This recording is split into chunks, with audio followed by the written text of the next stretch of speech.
Hello students, today we are going to discuss about a topic of class 12th of chapter solutions and colligative properties.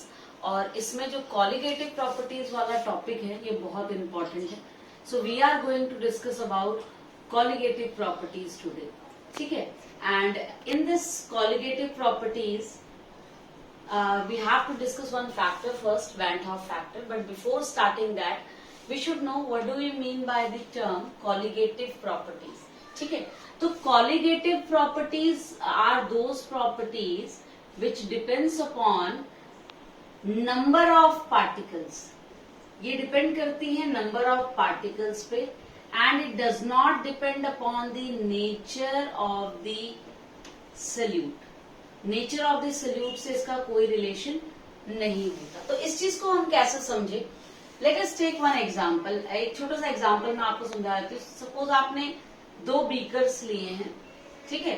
आपने 2 beaker लिए हैं और दोनों में आपने 1 kg वाटर लिया है. मतलब इस बीकर में let us name it as beaker A and this as beaker B. ठीक?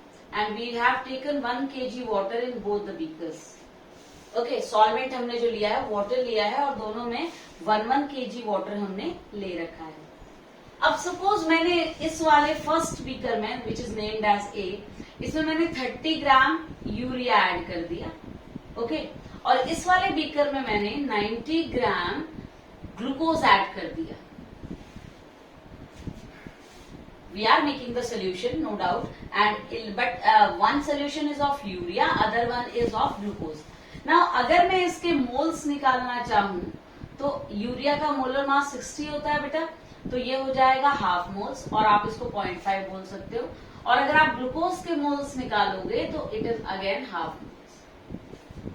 Now see what I am trying to explain you is कि दोनों के नंबर ऑफ मोल्स इक्वल हैं, तो दोनों की कॉलिगेटिव प्रॉपर्टीज भी इक्वल होंगी. इससे फर्क नहीं पड़ रहा कि आपने यूरिया लिया है या ग्लूकोज लिया. That means it is independent of the nature of the solute, but it depends only on the number of particles. And as we know, if they both have same number of moles, that means they have so same number of particles. अगर 1 mole में 6.022 into 10 to the power 23 particles होते हैं तो इसका half mole और इसका half mole मतलब 3.011 into 10 to the power 23 atoms या मॉलिक्यूल्स दोनों में प्रेजेंट रहेंगे. तो अगर दोनों के नंबर ऑफ मॉलिक्यूल्स सेम हैं तो उनकी कॉलिगेटिव प्रॉपर्टीज सेम होंगी और इक्वल होंगी.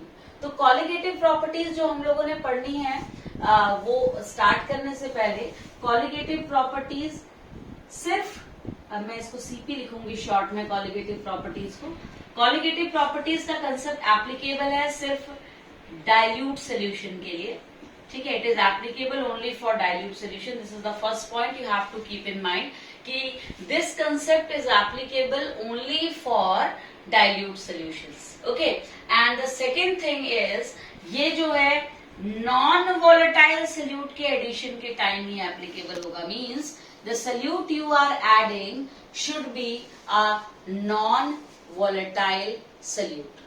I hope you are getting it. ठीक है? So colligative properties are those which depends upon number of particles and they do not depend on the nature of the solute. So that means if 2 solutions have same number of particles, they will definitely have same colligative properties. And the factors which affect it, the colligative properties is applicable for dilute solution and the solute should be a non-volatile solute. ठीक है?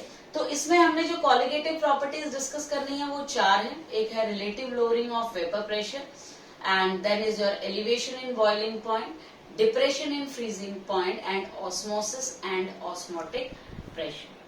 But before starting that मैं आप लोगों को कुछ बताना चाहती हूँ कि हमने अभी डिस्कस किया एक चीज कि कॉलिगेटिव प्रॉपर्टीज डायरेक्टली प्रोपोर्शनल है नंबर ऑफ पार्टिकल्स के. तो अगर कोई ऐसा सल्यूट है जो कि आपका इलेक्ट्रोलाइट की तरह बिहेव कर रहा है, if it is behaving as an electrolyte, तो उस केस में कॉलिगेटिव प्रॉपर्टीज कैसे अफेक्ट होती है. सो ग्लूकोज और यूरिया की हमने यहाँ बात की.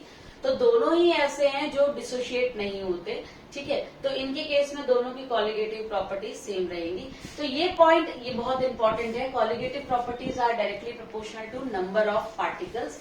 तो नंबर ऑफ पार्टिकल्स के कुछ एग्जाम्पल ले लेती हूँ। अगर मैं NaCl की बात कर रही हूँ, अगर मैं AlCl3 की बात कर रही हूँ, ठीक है, मैं अगर बात कर रही हूँ पोटेशियम फेरोसाइनाइड की,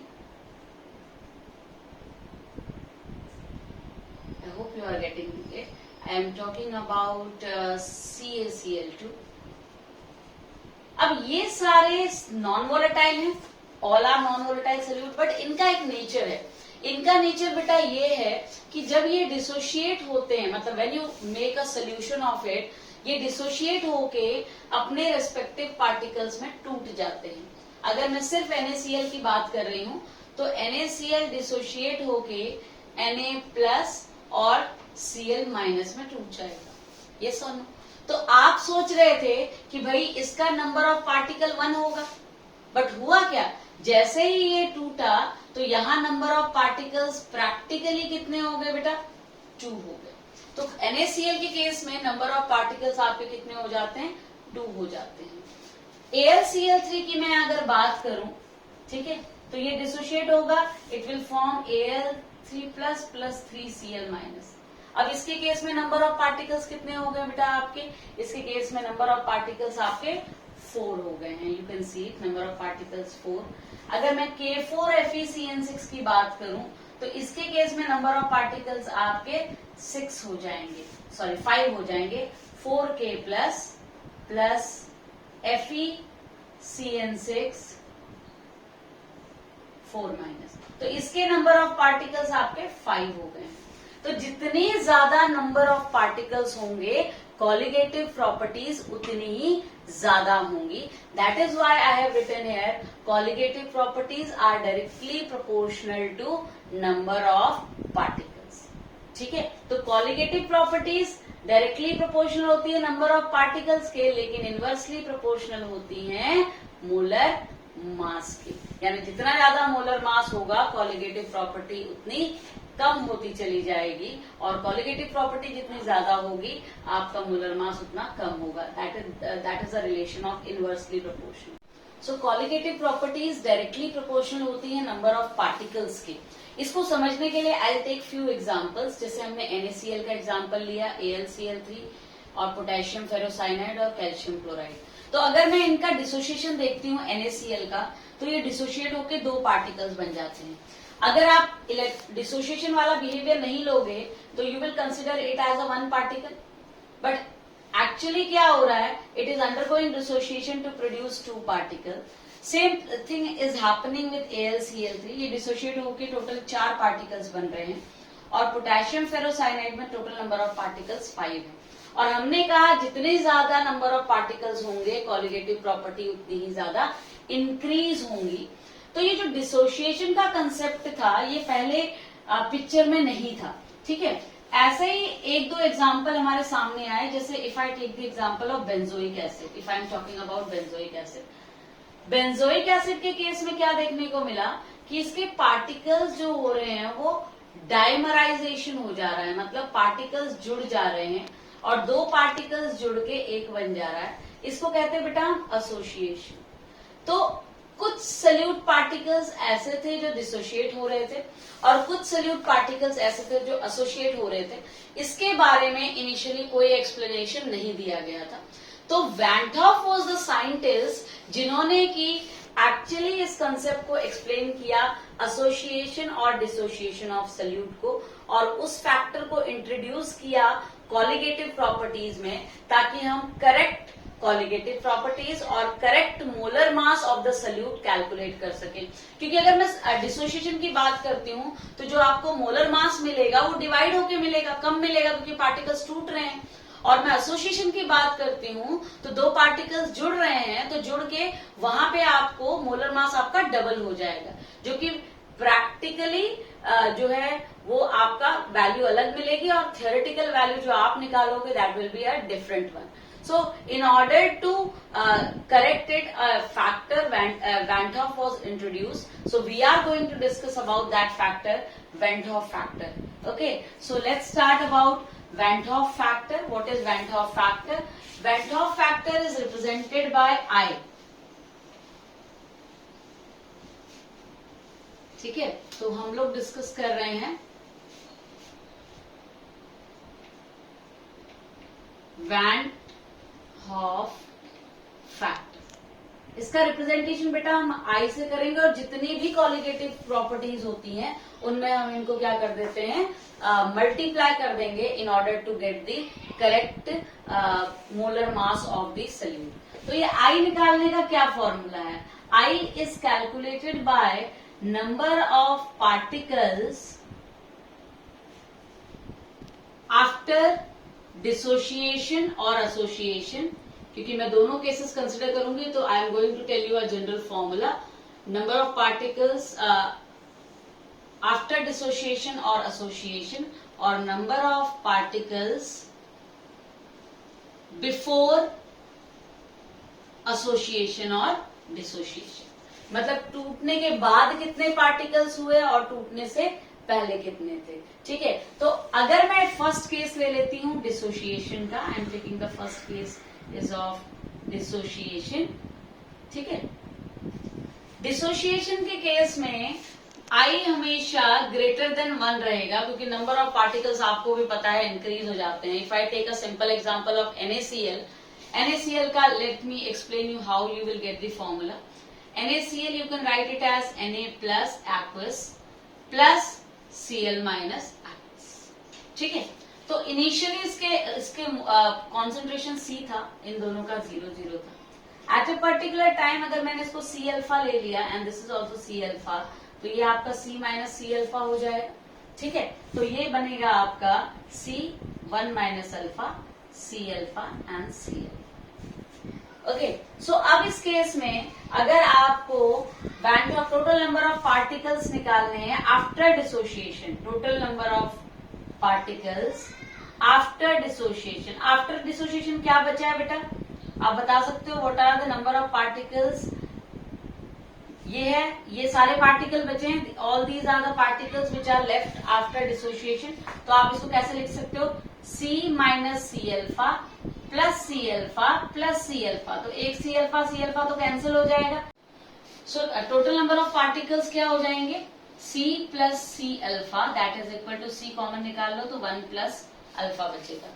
सो नाउ I आपने निकालना है, number of particles after dissociation is C 1 plus alpha upon C get cancelled, तो I you will get as 1 plus alpha. What is this alpha here? Alpha is degree of dissociation, कि कितना dissociate हो रहा है।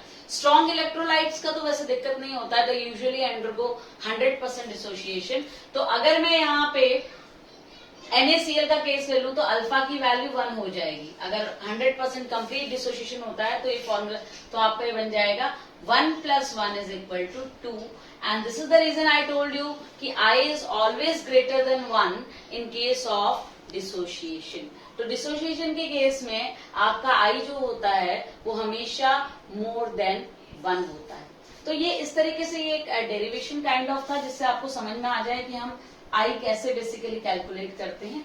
But I will give you one direct formula for calculating the I for dissociation as well as association. दोनों के लिए आप ये फॉर्मूला यूज कर सकते हो, और formula is I is equal to 1 plus n minus 1 alpha, where n is number of particles। अगर मैं NaCl का ये एग्जाम्पल ले लू, if I take the example of NaCl only, तो आप डायरेक्टली फॉर्मूले में n की वैल्यू कितना पुट करोगे बेटा? 2 पुट करोगे, तो ये बन जाएगा I is equal to 1 plus 2 minus 1 alpha। तो ये बनेगा I is equal to 1 plus 1 alpha, और अल्फा अगर टोटल 100% है तो I की वैल्यू आपकी 2 आ जाएगी। इसी तरीके से if you take the example of AlCl3 with 100% dissociation अगर हम मान लेते हैं, तो I कितना हो जाएगा? n की जगह आप रखोगे यहाँ पे कितने पार्टिकल्स हो रहे हैं डिसोशिएशन के बाद? 4। तो you will write 1 plus 4 minus 1, alpha हम 1 मान लेते हैं, तो 1 प्लस 3 इज इक्वल टू 4 आ जाएगा. तो I की value you will get it as 4. So this is how you are going to put the value of I and you can calculate I directly. But ये चीज याद रखनी है, कभी कभार क्वेश्चन में लिखा रहता है कि the solute is only 80% dissociated. जहां 80% लिखा होगा वहां पे आपको इसको 0.8 लेना पड़ेगा. जहां 70% लिखा होगा वहां आपको इसको 0.7 कंसिडर करना पड़ेगा. Now what about association? जहां पार्टिकल्स एसोसिएट हो जाते हैं, तो एसोसिएशन में भी हम यही फॉर्मूला यूज कर सकते हैं, कोई दिक्कत नहीं है.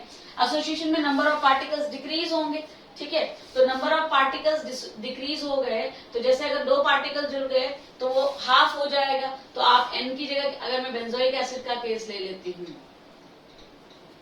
ठीक है, if I take the case of benzoic acid, ये डायमराइज हो जाता है. डायमराइज हो जाता है मतलब 2 मॉलिक्यूल्स का 1 मॉलिक्यूल्स बन जाता है. तो आप इसका एन का वैल्यू क्या लोगे? वैसे तो देयर इज वन फॉर्मूला, ये अगर ये डिसोसिएशन के लिए है, एसोसिएशन के लिए भी you can directly put the formula of n as half minus 1 alpha.